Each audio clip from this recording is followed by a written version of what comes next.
empate Rivaldo de lanzamiento magistral de golpe franco. Sexto gol del brasileño en 7 partidos.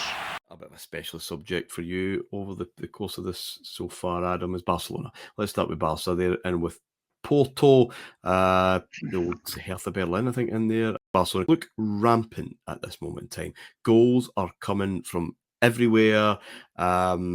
Rivaldo continues that kind of frightening form that he brought into those huge clashes with United and Bayern, the season before.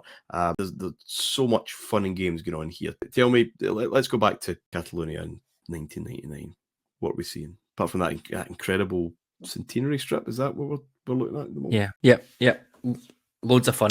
4-3-3, as you'd expect with Van Gaal still. Really reliant on Rivaldo, Luis Figo getting their goals. This is the season that Deportivo La Coruña win the league, and it's really funny. I think I'm definitely getting more cynical now in my old age, because I remember that at the time and I'm thinking, God, that's brilliant, like fantastic. Juan Carlos Valeron, what a great story. I love that.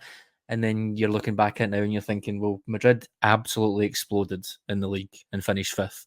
And Barcelona finish, I think they were 3rd in the league. They might have been 2nd, I'm not sure. But either way, it's one of those things that if Barcelona and Real Madrid are having a really poor season, someone else coming up, is it a great achievement? Yes, but would they have done it if both teams hadn't exploded? I guess the Leicester analogy again. So they were loads of fun here. They had sort of just came out of the rough couple of seasons, I guess, that they'd had post Cruyff, and they would very quickly go back into a rough couple of seasons after this. But loads of fun here, loads of great players. You've got Rivaldo, you've got 𝐦𝐨𝐫𝐞𝐭 all coming through. Guardiola's still there. Luis Enrique, �RFP&x. A lot of Dutch players coming in now. It's basically Van Gaal's Ajax team and Boudewijn's Ending. Aye, pretty much.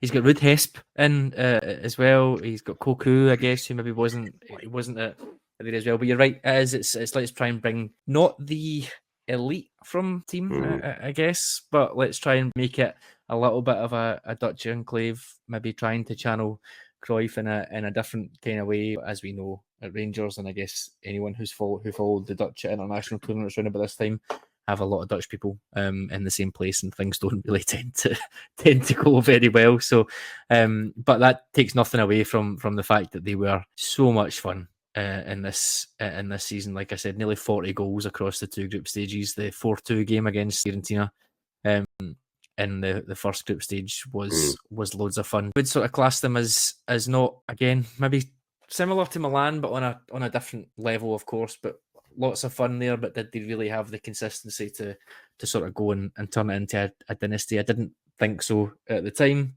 Heavily reliant on Rivaldo, as I mentioned, and then I think the summer coming up and the rise of the 𝐾𝐿𝐵 with their favoured son Luis Figo moving to Real Madrid probably does them quite a bit of damage emotionally, as well as the literal quality of the player leaving as well. And I'm sure it took them a few years to recover for that. Probably really until Ronaldinho pitches up, I would say.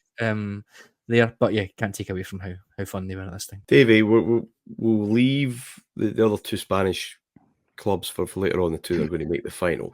But once this group phase concludes, when does it conclude? Let's just check. End of March. If someone was to say there's going to be a Spanish team wins the Champions League this year, surely the money's on Barcelona. Oh yeah, definitely. Yep. Because as Adam mentioned there, it wasn't simply the results they were getting, it was the style in which they were achieving them. They were blowing sides away, they were racking up goals, and they were playing with a sort of freedom and a verve that really was absent from their league form, incidentally. Their league form this year's a bit of a pushing a car up a hill with a handbrake on season. They just felt bogged down domestically, and there was a lot of criticism of them, within the club, the anniversary season, all that. But in Europe, they were coming alive. And by the second half of this season, when it becomes clear that the league campaign is going to be at best very difficult, then there's a focus in it, destiny, 100 years, we're going to win the Champions League. And it becomes almost a self-perpetuating thing.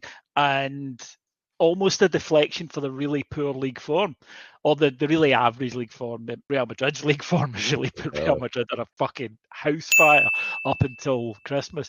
But the way that they played football, Adam mentioned the players there, they were so set up in this way that they had that almost the thing of mid-90s Ajax of just, we are going to go out and we are going to score a shitload of goals and you can try and keep up with us. And if you manage that, well done to you. Now, in Spain, sides were able to shut that down more effectively. In Europe, nobody seemed to have an answer to it.